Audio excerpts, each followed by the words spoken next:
인간은 동물과 다른 영적 존재들입니다. 하나님의 형상과 모양을 따라 지음받은 존재들이죠. 그래서 하나님이 인간을 창조한 이야기에 보면은 하나님이 똑같이 다른 동물이나 식물과 같이 그렇게 땅에서 지음을 받게 하죠. 그래서 흙으로 사람을 만들어서 형태는 사람인데 실제는 사람으로서 아주 불완전하죠. 그리고 그 흙으로 지은 사람에게 하나님의 영이 성령을 그 코에 불어넣어 줍니다. 그래서 하나님의 영을 받은 인간은 그때부터 뭐가 생기냐면 인간의 의식, 자의식이 생겨요. 그것을 혼이라고 말합니다. 이 혼을 성경은 뭐라고 그러냐면은 생명이 된지라. 살아있는 혼, 살아있는 혼을 가지게 되었다는 거죠. 그래서 이 살아있는 인간의 혼을 가진 인간은 그때부터 하나님처럼 생각하고 하나님처럼 생각한 그것을 말하고 말한 그것을 이 땅에 펼쳐나가도록 그 일을 이제 이루어가죠. 그래서 그런 모든 것들을 종합적으로 만들어간 것을 뭐라고 그러냐면 꿈이라고 말합니다. 꿈, 그러니까 단지 어떤 우리가 밤에 꾸는 그런 단순한 그 꿈이 아니라 이런 모든 것들을 이루어가는 이상이라고 하죠. 그 이상, 환상이라고도 성경은 나와 있는데 이런 환상을 갖게 되죠. 이것을 현대 심리학적인 또한 일반 우리의 말로는 뭐라고 표현하냐면 상상력이라고 그럽니다. 상상력. 아인슈타인은 인간의 상상력은 지식보다 낫다고 그랬습니다. 그러니까 모든 지식을 총체적으로 잘 하나에 딱 응축해서 펼쳐놓은 것이 뭐냐면 그게 상상력이에요. 그리고 성경은 그것을 꿈이라고 말하죠. 하나님은 인간에게 그의 영을 불어넣으시고 인간 속에 하나님의 이상의 환상을 주십니다. 그래서 인간에게는 하나님의 이상, 하나님의 상상, 하나님의 그러한 환상이 있어야 돼요. 하나님은 인간에게 꿈을 주시고 그 꿈을 이루어 주시는 하나님이에요.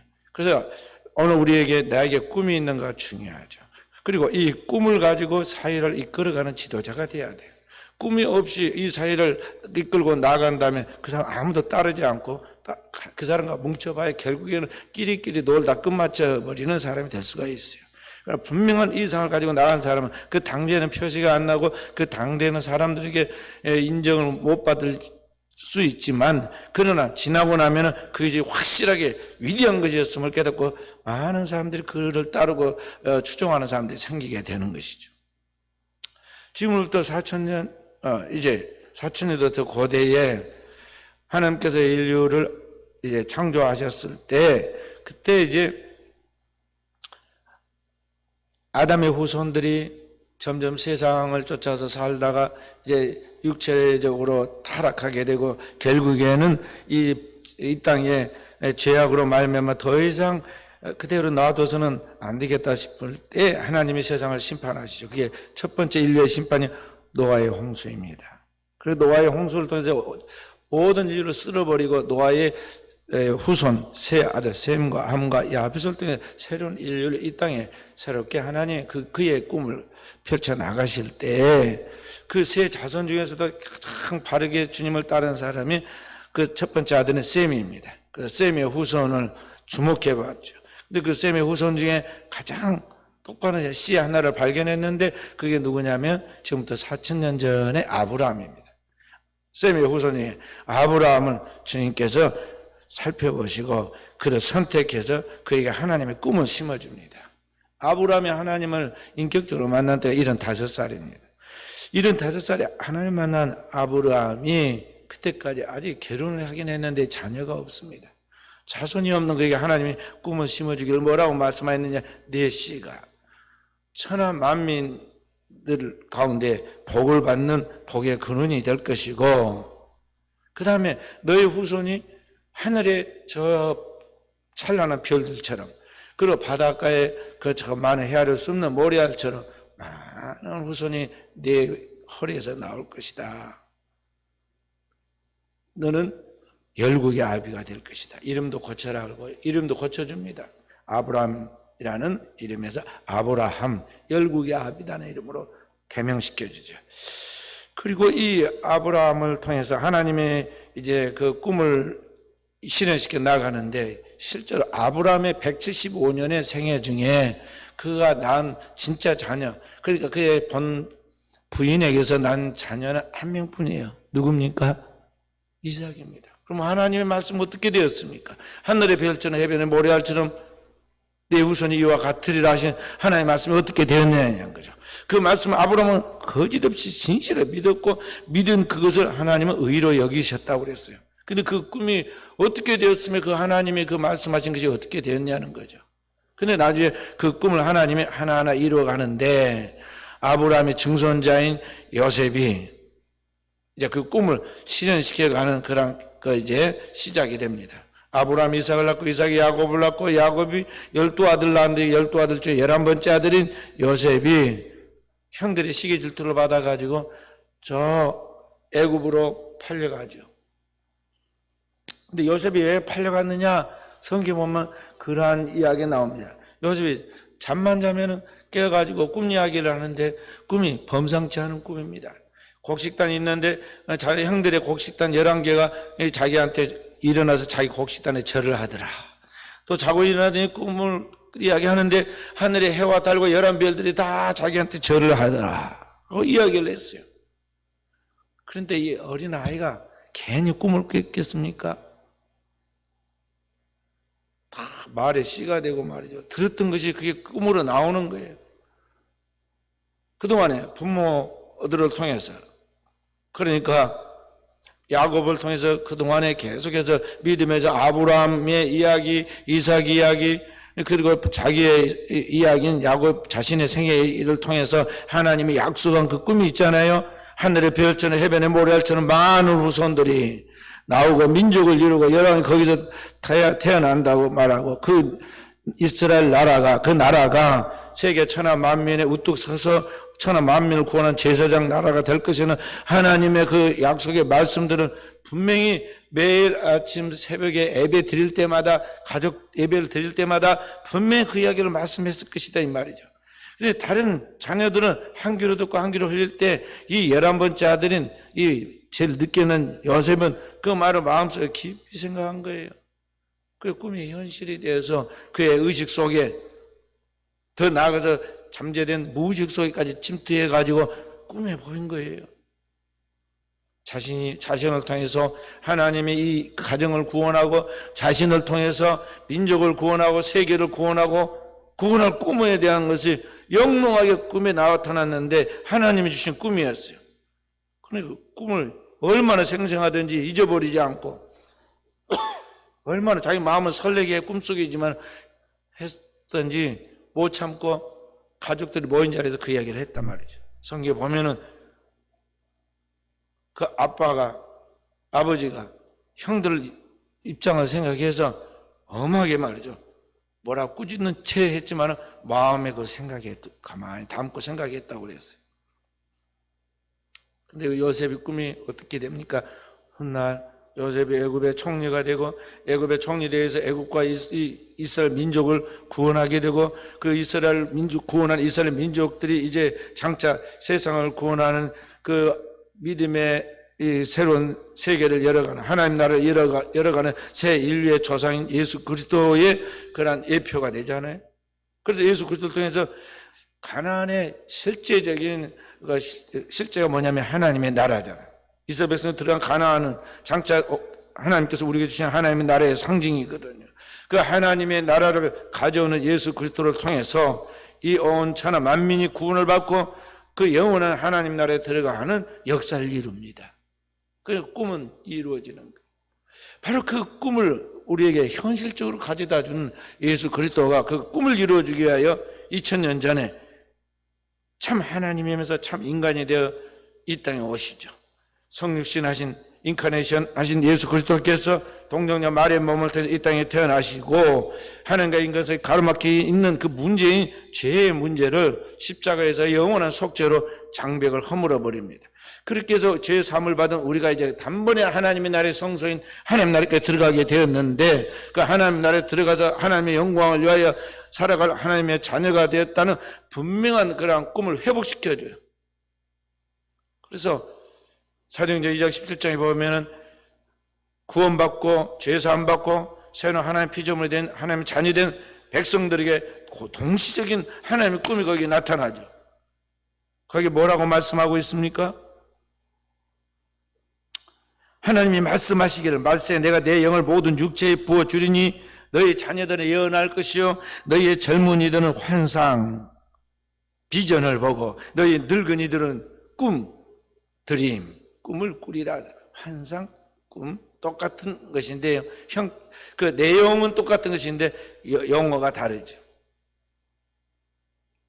하나님께서 성령을 주실 때 우리의 젊은이 늙은이나 그리고 어린 아이들까지 온전하게 하나로 통일된 게 있는 게 뭐냐면 그 영원한 킹덤 오브 갓 하나님의 나라에 대한 꿈을 준 것이에요. 그래서 주님이 이 땅에 오실 때 이 땅에 선포한 복음의 핵심이 뭐냐면 하나님의 나라예요. 회개하라 천국에 가까웠느니라. 그리스도인은 바로 그 영원한 하나님의 나라를 바라보고 달려가는 사람들이에요. 그래서 주님이 우리에게 천국의 윤리는 산상 보호를 말씀하실 때 너희는 먼저 그의 나라와 그의 의를 구하라는 것이죠. 오늘 우리가 추구해야 할 것, 추구해야 할 것은 무엇이냐? 그것은 더 킹덤 오브 갓 하나님의 나라이고 그 하나님의 나라에 들어가기 위해서는 우리가 모든 죄를 벗어버려야 하는데 그 죄를 벗고 거룩하게 된 하나님의 백성의 그런 모습이 뭐냐면은 하나님의 의를 덧입는 거예요. 그래서 하나님의 의를 구하라고 거예요. 그리고 여러분 저는 하나님의 의를 덧입은서 의롭게 된 의인이라고 부르는 거예요. 그리스도인은 그래서 믿음으로 말미암아 의로워졌느니라. 그래서 그러한 하나님의 꿈을 가지고 오늘을 살아가는 사람이 뭐냐? 그 사람이 성도예요. 그리스도인은 이 거룩한 하나님의 꿈의 이상을 잃어버리면 안 돼요. 그 거룩한 꿈을 쫓아 달려가는 사람이 진정한 크리스찬이다 하는 것이죠.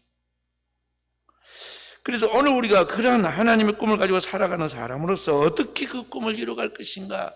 오늘 그 하나님의 나라는 여기 있다 저기 있다 못하니 너희 가운데 있느니라. 오늘 우리 하나님 믿는 성도의 공동체 교회에 있고 하나님을 믿는 성도 그 안에 그 심령에 있다는 거죠. 문제는 오늘 하나님을 믿고 있는 우리 안에 여전히 하나님의 거룩한 의가 아니라 이 세상에 찌들고 병들고 그 고장나 있는 죄악된 상태에 우리가 머물러 있다는데 문제가 있다는 거죠. 우리의 심령의 상태로 주님은 오늘 10분의 비유를 통해서 뭐라고 말씀하고 있느냐 하면 길가와 같이 딱딱히 굳어있다. 자갈밭 것 같다. 가시밭 것 같다. 그리고 오늘의 우리의 그 내면의 상태, 우리의 마음이 지금 그렇게 되어 있다는 거죠. 그래서 주님은 우리의 이 박토와 같은 형편없는 이 돌짝밭과 같은 이 우리의 내면의 속사람을 깨뜨리라는 거죠. 부서뜨리고 갖고 가지고 주님의 형상과 모양으로 거룩하게 되는 거, 그게 옥토예요. 그렇게 되도록 부지런히 우리가 기초작업을 하라는 것이죠. 그게 회개하라는 말이에요. 회개하라. 그리스도인이 진짜 영적인 삶을 살아가려면 90%는 기도할 때 회개가 나오게 되고 있는 게 그거예요. 기도하면 내가 얼마나 하나님 앞에서 어리석은 자인지 추악한 죄인인지 실수투성이의 그런 부족함만 가득한 자인지. 저도 가끔요 기도하다 보면 비명을 질러요. 왜 저렇게 할까요? 그 그림 중에 뭉크가 그림 막 그 비명 지르는 거 막 이상한 괴물도 아니고 뭐 이상 이거 유령 같은 게 막 입을 쫙 벌리면서 비명 지르는 거 나오잖아요.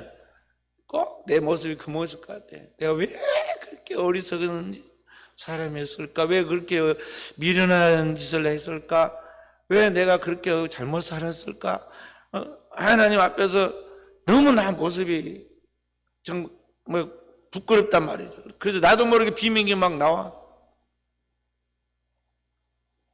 그 회개하라는 주님의 말씀은 바로 그렇게 오늘 우리가 우리 자신을 돌아보고 우리들의 삶에 대하여 뭔가 정상적이지 못한 나의 삶을 새롭게 살아가려고 계획하려고 하는 그런 소망과 의지를 가지라는 거예요.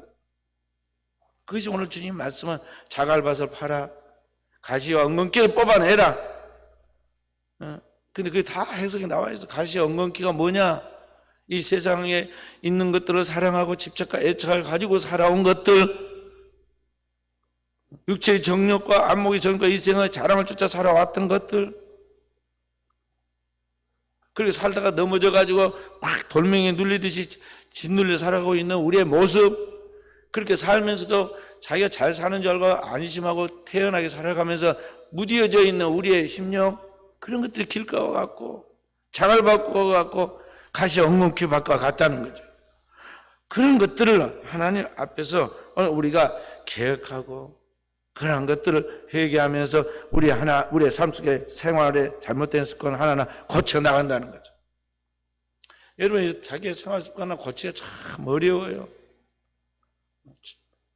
지각한 사람 맨날 지각하고, 욕한 사람 맨날 욕하고, 도박한 사람 맨날 도박하고, 술 먹는 사람은 또 술 먹고, 이게 인간의 이 근성이 쉽게 바뀌질 않아요. 한번 공산주의 사상이 내리에 박힌 사람은요, 끝까지 그 사상을 버리지 않고 그게 희망을 갖고 갑니다. 인간은 바꿔지질 않아. 그래서 인간을 바꿀 수 있는 것은 없다는 것이죠.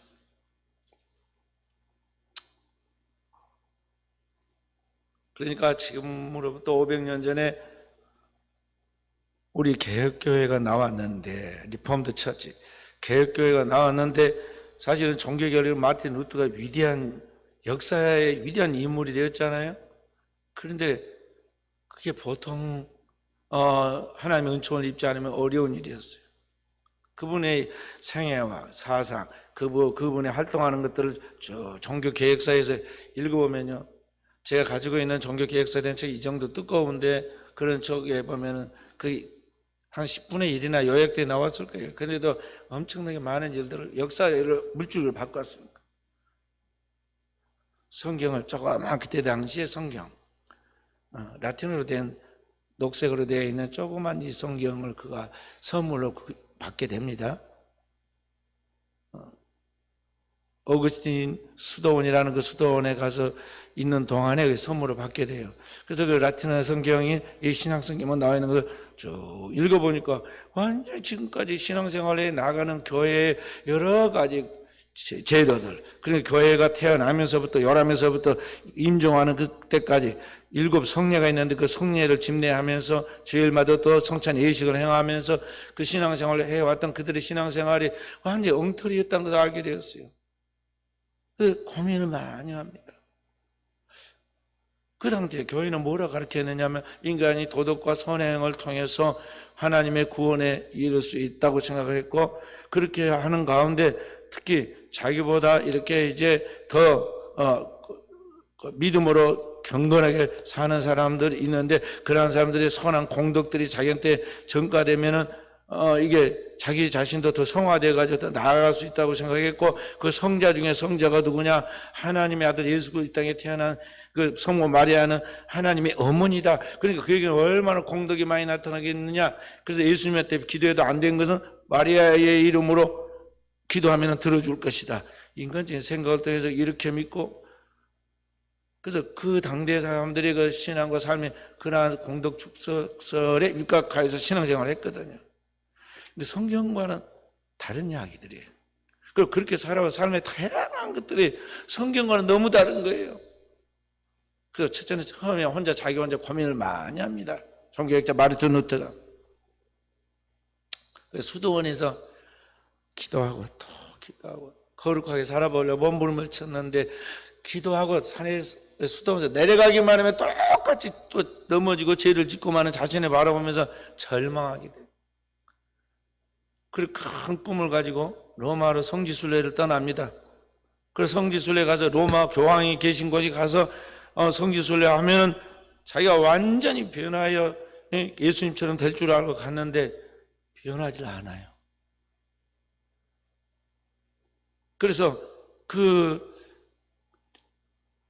로마 성지순례 가면 성당이, 베드로 성당이 있고 시스타나 성당이 있는데, 그 베드로 성당 옆에 있는 그 시스타나 성당에, 거기에 계단을, 옛날에 빌라도가 예수님을 재판하였던 그 빌라도 계단이 있는데 28개 계단을 통째로 떼어갖고 와서 거기에다 성당에다 깔았어요. 계단으로 올려놨어요. 근데 거기를 무릎을 꿇고 참여하면서 사람들이 올라가거든요. 돌로 되어 있는 그 계단은 무릎 꿇고 하면서 올라가는데 아무리 올라가도 이 자기 안에 있는 그 죄악된 근성과 죄성이 벗겨지질 않아요. 확실하게 내가 죄를 사함받던 확신이 없는 거예요. 올라갔다가 또 기어 내려왔다가 다시 또 무릎으로 올라갔다가 무릎이 다 까지도록 하루 내내 그래도 이게 자기 안에 신앙의 양심으로 생각해 볼 때 내 죄가 다 사함받았던 확신이 없는 거예요. 그래서 마르틴 루터가 그렇게 오르락내리락하는데 인간이 최선을 다하는 그것이 하나님의 은총이 임해요. 올라가는 가운데 자기가 읽었던 성경이 깨달아진 거예요. 뭐냐? 성경 로마서 1장 17절에 있는 말씀이 평상시에 그냥 읽었는데 그게 확실하게 자기한테 깨달아지면서 믿어진 거예요. 하나님이 지각을 열어주고 영적인 판단력과 믿음을 준 거예요. 성령의 믿음을 준 거예요. 복음에는 하나님의 의가 나타나서, 그러니까 예수 그리스도의 모든 구속의 승리가 복음이거든요. 거기에는 하나님이 한마디로 응축한다면 그리스도를 통해 영원한 죄를 사하고 그 하나님의 의가 우리에게 주어진다는 거예요. 하나님이 나타나서 믿음에서 믿음에 이르게 하나니, 그 하나님께서 그리스도 예수를 통해서 우리에게 덧입혀주는 하나님의 의를 내가 믿을 때 그것이 믿음으로 시작해서 죽을 때까지 믿음으로 끝난다는 거죠. 믿음에서 믿음에 이르게 하나니, from faith to faith, 믿음으로부터 출발하여 믿음에 도달, 그 마지막까지 믿음으로. 오직 나의 의인은 그리스도의 피로 덧입혀진 그 거룩한 성도가 의인인데, 의인은 무엇으로 말미암아 살리라? 믿음으로 살리라. 하나님 말씀이 확실히 내 행위가 아니구나, 인간의 도덕적인 행위가 아니구나, 오직 하나님의 복음의 말씀을 믿는 믿음을 가질 때 믿음으로 의로워지고 믿음으로 천국 가는구나 깨달았어요. 그래서 그걸 깨닫고는 솔라 피데, 오직 믿음으로 다 깨달으면 정광석화처럼 그 머리에 확실한 하나님의 말씀 믿음이 오니까요, 그 다 무릎으로 막 오르락내리락 있는데 무릎으로 올라가는 거기를 탁 일어나서 계단을 걸어 척척척척 내려왔어요. 믿음으로. 그리고 인간의 도덕과 선행이나 뭐 이런저런 것들이 아니라 하나님의 복음의 말씀으로 말미암아 그렇게 되는구나 하는 걸 깨닫고는 그때 또 깨닫는 거 하나가 솔라 스크랍추라, 오직 성경으로. 그리고 내 노력과 의지와 공덕이 아니라 오직 그리스도의 그 거룩한 하나님의 은혜로 되는구나 하는 걸 깨달았어요. 그래서 솔라 그라티아, 오직 은혜로. 그래서 이 세 가지가 그 당대 그를 움직이는 모토가 됐던 것이죠. 그리고 그런 가운데서 하나님의 말씀을 이렇게 점검해 보면서 이렇게 그 당시에 현대 교회도 살펴보니까 교회에 많이 새롭게 개혁해 갈 것들이 많았다는 거죠. 그래서 95가지를 정리해 가지고 그 가르치는 학생들에게 공개 토론에 붙였는데 그게 종교개혁이 된 거예요. 그래서 내부로부터의 개혁이 교회 개혁으로 이어졌고, 한 교회에서 끝나지 않고 그 교회 개혁은 유럽을 개혁시키고 오늘날 전 세계에 두고 진정한 신앙의 그런 모델이 된 거예요. 원래 성경에 있던 것을 후세들이 이제 그걸 다시 이어받게 된 것이죠. 그래서 오늘 우리가 그 하나님의 꿈, 하나님의 이상을 우리 안에 이루어가도록 하기 위해서는 오늘 우리는 이러한 자기 내면의 성찰을 통해서 자기를 개혁해 가야 하고, 하나님의 말씀을 구체적으로 나의 삶 속에 적용해서 내 안에서 버려야 할 것이 무엇이며 취할 것이 무엇이고 내 앞으로 추구해 나갈 것이 무엇인가에 대한 구체적인 그러한 준비, 또 훈련, 그러한 과정들을 통해서 우리가 주님의 모습을 갖춰야 한다는 거죠. 사도 바울은 갈라디아 교인들에게 너희가 그리스도의 형상을 이루기까지 내가 다시 해산하는 수고를 하리라고 그랬어요. 그러니까 한 사람의 진정한 그리스도의 형상을 이루기 위해서 사도 바울은 마치 부모가 자식을 잉태하고 출산해서 해산해서 기르듯이 그 한 영혼 한 영혼을 완전한 주님의 형상을 갖추기까지 수고를 아끼지 않겠다는 거예요. 오늘 우리는 그러한 것들이 우리 내면에 필요하고, 그러한 것이 가정에 필요하고, 그러한 것이 내가 맡은 구역과 기관과 교구에 필요한 거예요. 그래서 그리스도 예수를 닮은 진정한 제자를 재생산해 내야 돼요. 어디까지냐? 정말 완벽한 제자로 서가했던 사도들처럼 성숙한 사도와 같은 그리스도의 사신으로서 세상에 보내도 부끄럽지 아니할 영성과 영령을 갖춘 제자로까지 가도록 꿈을 가지고 목표를 정하고 달려가는 거죠. 나머지는 하나님이 책임져 주신다. 무엇을 먹을까 마실까 입을까 생존에 대한 문제는 주님이 내가 손 들어오며 나가며 손 닿는 것마다 다 책임을 져주고 축복해 주신다고 주님이 약속했어요. 그걸 믿어야 돼요. 그걸 믿어요. 그러니까 그리스도인의 존재 양식은 세상 사람과 달라요. 어둠은 어둠의 밤의 존재 양식이 다르듯이, 낮과 밤이 다르듯이, 완전히 다르듯이, 오늘 세상 사람들 살아가는 삶의 원리와 그리스도인이 이 땅에서 살아가는 삶의 존재 양식인 삶의 원리는 다르다 이 말이에요. 세상은 다 내가 해야 하고 인간의 수단과 방법을 다 해야 하고 하여간 성공하기 나름대로 그 세계에서 출세하고 성공하기 위해서는 수단 방법을 안 그려야 하지만은 성경은 우리에게 그렇게 가르치고 있지는 않아요. 하나님과 제대로 교통해라. 하나님 말씀에 귀 기울이고 그 하나님 말씀을 믿고 그 하나님 말씀을 따라오되 그 하나님 말씀을 내 마음으로 담고 입으로 시인하고 그 행동에 나아가면 하나님 그 다음에는 하나님이 책임져 주신다. 그것이 마태복음 6장 33절의 말씀. 서양 사람들은 그런 것을 경험으로 알아가지고 성경 구절이 아니라 그들은 경험으로 그런 속담을 만들어냈어요. 뭐라고 그러냐면은 최선을 다해라. 나머지는 신께 맡겨라. Do your best and God will do the rest. 그렇게 속담을 만들어요. 최선을 다하는 그곳에 하나님이 너와 함께 해주시고 은총을 주신다는 거죠. 경험으로 그들은 이야기를 했어요. 근데 그리스도인은 그 하나님 앞에 하나만 신경 쓰면 돼요. 그러니까 하나님 앞에서 내 마음의 천국이 이루어지고 이 하나님의 나라가 이루어지도록 하기 위해 내가 최선을 다하고 있는가, 또 내게 맡긴 영혼들, 가정이 되었든 직장이 되었든 만나는 사람이 있든 그 영혼들을 하나님 말씀으로 바로 세워서 하나님의 형상과 모양으로 만들어가고 있는가, 여기에다가만 신경을 쓰라는 거죠. 그러면 나머지는 살아계신 하나님이 저 들풀도 먹이고 입히고 천년만년 다 돌봐주듯이 공중에 나는 새나 이물 짐승들도 다 하나님이 살게 만들듯이 하나님도 안 믿고 평생 죄만 짓는 이방인들도 하나님이 이 땅에서 사는 동안 살게 해주듯이 하물며 하나님이 그의 독생자를 보내어 너를 구원시켜준 하나님의 자녀된 너에게 가만두겠느냐? 하나님 책임져 주신다고 그래요. 그것이 그리스도인의 삶의 비밀이에요. 그래서 우리는 그 믿음으로 오늘을 살아가야 돼요. 세상을 변화시키는 것은 국가나 제도나 권력이나 정치가 아니에요. 하나님의 은총이에요. 여러분과 저는 그 하나님의 은총을 받은 사람으로 하나님 앞에 굳건해 서서 한 사람이 천을, 한 사람이 만을, 한 사람이 민족을 감당할 수 있는 영성과 영력을 갖춘 진정한 제자가 돼야 돼요. 엊그제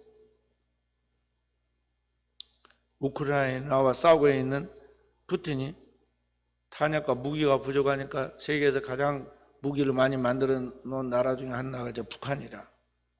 북한에게 그 좀 보내주라고 했던 막 수천 컨테이너를 보내줬어요. 그래서 전쟁 중에 발견되었고 보니까 전부 다 북한산이었어요. 오래돼가지고 불량품도 많이 나와서 쏘다가 자기끼리 죽기도 하고 그랬는데요. 더 많은 무기를 갖고 와야겠는데 그렇게 하려면 북한의 김정은이 비율을 맞지 않을까요? 푸틴이 그렇게 바쁘게 지금 전쟁 중이면서도 북한을 방문합니다. 또 북한은 또 뭔가 자기가 의지할 수 있는 든든한 뒷배가 필요한데 그게 세계에서 미국 다음으로 강하다고 하는 이 소련이, 러시아가 자기 뒤가 되어주겠다고 그러니까 말이죠. 서로 딱 의기투합했어요. 특히 이게 지금 핵무기를 만들어놓고 미사일을 쏘아야겠는데 이 장거리 미사일을 쏘는 데 있어서 그 무기 만드는 그 기술이 좀 부족한데 그게 세계 최고의 기술이 러시아에 있거든.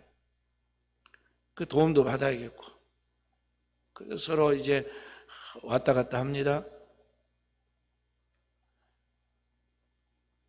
푸틴은 보통 사람들은, 정상적인 사람들은요, 낮에 오잖아요. 밤중에 안 와요. 자기가 바쁘기도 하고, 그리고 또 자기 어떤 그런 뭐 사정들이 있었겠죠. 새벽 2시에 왔어요. 새벽 2시에 평양을 방문하는데, 김정은이가 누구예요? 그들이 말하는 위대한 태양이고, 최고의 존엄이고, 완전히 우상 중에 우상이 되어가지고 그렇게 숭배받는 사람이 새벽 2시에 북한에 있는 대단한 사람들 다 준비실 도열하고 애기처럼 서서 기다리고 있습니다.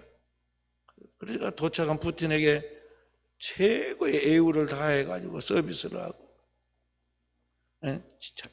가서 주무시는 침소까지 돌봐드리고, 편안하게 주무시라고.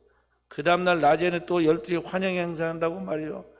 어디서 다 동원했는지, 평양 밖에서까지 다 동원했는지 모르지만 완전히 평양 시내로 그 환영 인파로 뒤덮이게 하고, 그 땡볕에 서가지고 또 환영 축하 행사도 하고. 그 두 사람이 전략적 동반 관계로 그 합의서를 탁 썼어요. 서로 이제 위급한 상황이 생기면 서로 돕기로 그렇게 한 거죠. 그러면 이제 괜찮아질까요? 두 사람 다, 러시아는 주변에 있는 그 과거에 러시아의 공산주의 지배 아래 있었던 모든 나라들 다시 통합해가지고 과거의 러시아의 영광을 되찾는 꿈을 갖고 있고, 또 북한 나름대로 그의 왕국을, 그들이 말하는 지상 낙원과 같은 왕국을 이루는 꿈을 가지고 있는데 그게 이루어지겠느냐는 거죠. 북한은 거짓없이 실제적으로 도와줄 수 있는 나라는 세계에 딱 하나밖에 없어요. 어디예요? 우리나라예요. 우리나라가 그동안 75년 동안, 70년, 75년 다 돼가죠. 나라 또한 저 북한에다가 별걸 다 도와줬어. 돈도 주고, 국가에서 주고, 지자체에서 주고, 또 비료도 주라 비료 주고, 소떼 막 몰아다가 소떼 몰아다가 주고. 요새는 코로나로 너무 힘들다고 지금 북한에서 엄청나게 많이 죽어 나간다고 그러니까 탈북자들이 자기 동포들 불쌍해가지고 말이죠. 거기에 좋다는 코로나에 쉽게 그래도 효과가 있는 타이레놀 많이 담아가지고 세계에서 제일 가치 있는 돈이 달러가 더 묶어가지고는 갖다 보내줬더니 기껏 뭘 답례로 보냈어요? 분뇨, 쓰레기, 또 휴지, 뭐 별거 이상한 걸 다 주워다가 거기다가 큰 풍선에다가 보내가지고 몇천 개를 보내버렸어, 우리나라에. 그러나 그렇지 않아도 우리나라 지금 쓰레기이기 때문에 골머리를 앓고 있는데 저 보냈어. 이게 비정상적인 사람들인데요, 바꿔지지 않아요. 한번 인간 속에 들어있는 그 악한 죄성과 제약된 잘못된 사고, 밖에 있는 사고방식은 이처럼 변화를 가져오지 않는다는 거죠. 그들이 지금 전쟁을 통해서, 무력을 통해서 이 세상을 바꿔놓고 그들이 생각하는 인간의 힘으로 무력에 의한 통일, 무력에 의한 평화가 주어질 것을 생각하지만은 그러한 세계는 오지 아니할 뿐만 아니라 그렇게 해서 주어진 세상은 진정한 인간에게 평화를 그리고 행복을 가져다 주지 못한다는 것이죠. 오늘 이 땅에 진정한 평화, 진정한 행복은 어디서 오느냐? 사람이 아니라 위로부터 하나님이 우리에게 그리스도 예수를 통하여 주시는 거예요. 그리스도가 이 땅에 태어날 때 하늘의 천군 천사가 내리면서 거기에 비파를 켜고 노래하면서 뭐라고 노래합니까? 지극히 높은 곳에서는 하나님께 영광이요, 땅에서는 기뻐하심을 입은 사람들 중에 평화로다. 오늘 그리스도 예수를 통해서 그 영원한 하나님 나라 에이덴의 평화가 오늘 우리 이 땅에 임하는 거예요. 그래서 오늘의 사랑은 우리는 바로 이러한 세계 속에서 어떻게 내 안에 하나님의 나라를 이루고 민족의 평화를 이루고 세계의 하나님의 평화를 이루게 할 것이냐? 세상에는 답이 없어요. 미국도 답이 아니에요. 러시아나 중국, 북한도 답이 아니에요. 우리나라도 답이 아니에요. 우리나라 보세요. 세계의 6번째 나라이고 세계가 부러워하는 지금 대단한 나라가 되었지만 우리의 현실을 봐보라 이 말이죠. 여와 야가 얼마나 피 터지게 좀 싸웁니까? 그리고 아무리 뉴스를 봐도 어디 답이 있나요? 답은 주님밖에 없어요. 그리스도를 통해 우리에게 주어지는 영원한 하나님의 나라가 답이라는 거죠. 그 하나님 나라의 주역이 누구냐? 오늘 믿고 있는 우리가 바로 그 답이에요. 그래서 주님이 너희가 세상의 빛이 되어라. 너희가 세상의 소금이 되어라. 너희가 이 세상에 그리스도를 보여주는 사람이 되어라. 말씀하고 있는 것이죠. 오늘도 저와 우리 산성들이 그냥 하나님의 사람으로 서갈 수 있도록 우리 자신을 날마다 성찰하고 그 주님의 나라와 그의 의가 이루어지도록 기도하는 가운데 오늘 또 우리를 통해서 또 나와 나의 후손들을 통해 자손 만대 하나님의 영광을 드러내는 그런 꿈을 성취해가는 축복을 누리시기를 주님의 이름으로 축원드립니다.